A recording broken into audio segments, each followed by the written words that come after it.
En este vídeo vamos a hablar de estos 5 antipsicóticos. Tenemos por un lado haloperidol, que es antipsicótico clásico, antipsicótico típico, y luego entre los atípicos risperidona, quetiapina, olanzapina y aripiprazol. Como se puede ver en la diapositiva, solamente haloperidol y risperidona tienen la indicación autorizada en ficha técnica para su utilización en personas con demencia. Lo que ocurre es que en el caso de quetiapina y olanzapina hay una resolución del director gerente del SAS donde se autoriza su visado en situaciones de pacientes con demencia. Ahora lo veremos. Aripiprazol, por último, que se considera en la guía otra posible alternativa, ni lo tiene en ficha técnica ni está autorizado ese visado excepcional en Andalucía. Si empezamos hablando del haloperidol, del antipsicótico típico, vemos como siempre inicio poco a poco y vamos subiendo la dosis.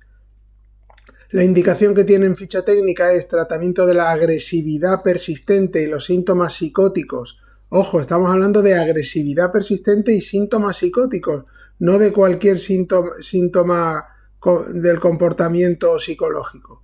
En pacientes con demencia de Alzheimer moderada o grave y demencia vascular que no responden a tratamientos no farmacológicos y cuando hay riesgo de que el paciente se dañe a sí mismo o a otros. Es decir, una vez más lo que hemos dicho antes, el tratamiento es excepcional cuando existe un riesgo claro para el paciente o para los familiares. En el caso del haloperidol se recomienda limitar su uso a situaciones agudas muy a corto plazo y para el tratamiento urgente. ¿Por qué?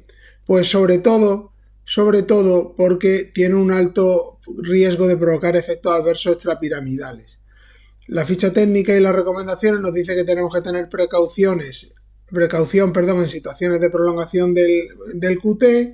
Se recomienda realizar un electrocardiograma al inicio del tratamiento y puede agravar el glaucoma, la hiperplasia benigna de próstata y la retención urinaria. Todo esto por efectos adversos de tipo anticolinérgico. Por otro lado, está totalmente desaconsejado su uso en estado comatoso, en depresión del sistema nervioso central, en Parkinson y demencia por cuerpos de Lewy no debemos emplearlo. Siempre que podamos evitarlo, no debemos emplearlo porque va a empeorar muchísimo los síntomas parkinsonianos de ambas patologías.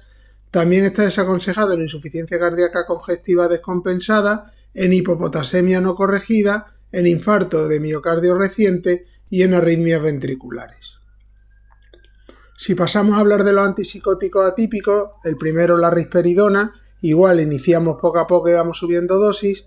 Risperidona sí tiene indicación en ficha técnica, pero si nos fijamos en esa indicación vamos a ver lo restrictiva que es. Tratamiento a corto plazo hasta 6 semanas de la agresión persistente que puede aparecer en pacientes con demencia tipo Alzheimer, solo tipo Alzheimer, de moderada a grave que no responde a otras medidas no farmacológicas y cuando haya un riesgo de daño para ellos mismos o para los demás. ¿Qué ocurre? Primero se marca esas 6 semanas porque la agencia vio que no tenía evidencias de eficacia y seguridad en esta indicación más allá de esas 6 semanas. Por eso se marca en ficha técnica esa limitación de 6 semanas que se traslada al visado. Pero es que además se hace mención explícita a la demencia tipo Alzheimer porque se vio que el riesgo de ACVs es significativamente mayor en otros tipos de demencia, como la demencia mixta o por supuesto la demencia vascular. Por eso, en otro tipo de demencias que no sea la demencia tipo Alzheimer, no deben ser tratados con risperidona. Por eso muchas veces cuando en el visado se prescribe risperidona y pone deterioro cognitivo o demencia, desde farmacia pedimos la aclaración de ver si es Alzheimer o no, porque tiene que ser demencia tipo Alzheimer para que lo podamos visar. El riesgo de ACV, si no, está totalmente descompensado respecto al potencial beneficio que podríamos conseguir, que ya hemos visto que no es demasiado. Además, muy importante, en el caso de la risperidona, aumento de mortalidad con furosemida, con lo cual hay que evitar la deshidratación, y es muy importante recordar también que la risperidona tiene una alta capacidad de provocar efectos adversos extrapiramidales, con lo cual, a cuanto mayor dosis, peor, y va a antagonizar el efecto de la levodopa. ¿Qué quiere decir esto? Que si el paciente tiene enfermedad de Parkinson o demencia por cuerpos de Lewy, con la risperidona podemos, y de hecho es muy probable que empeoremos los síntomas del Parkinson, empeoremos los síntomas parkinsonianos de la demencia por cuerpos de Lewy, y además recordando que ambos grupos de pacientes sabemos que tienen una sensibilidad aumentada a los antipsicóticos, el riesgo de provocar un síndrome neuroléptico maligno es muy elevado. De hecho, en los ensayos clínicos de todos estos antipsicóticos se excluyó a estos pacientes, con lo cual, si se excluyó a los pacientes, ¿por qué lo usamos en estos pacientes? No tiene ningún sentido. Entramos ya en el grupo de antipsicóticos que no tienen indicación en ficha técnica, pero que en Andalucía, en base a una resolución, como hemos dicho, de la Dirección Gerencial del SAS, se pueden usar para esta indicación. En primer lugar tenemos la quetiapina, igual iniciamos poco a poco y vamos subiendo, y la indicación es tratamiento de la agresividad persistente que puede aparecer en pacientes con demencia de moderada o grave. Aquí ya no se especifica Alzheimer, simplemente dice demencia de moderada o grave, que no responden a medidas no farmacológicas cuando hay un riesgo de daño para ellos mismos o para los demás y han fracasado o presentan intolerancia o contraindicación al haloperidol, las benzodiazepinas y la risperidona.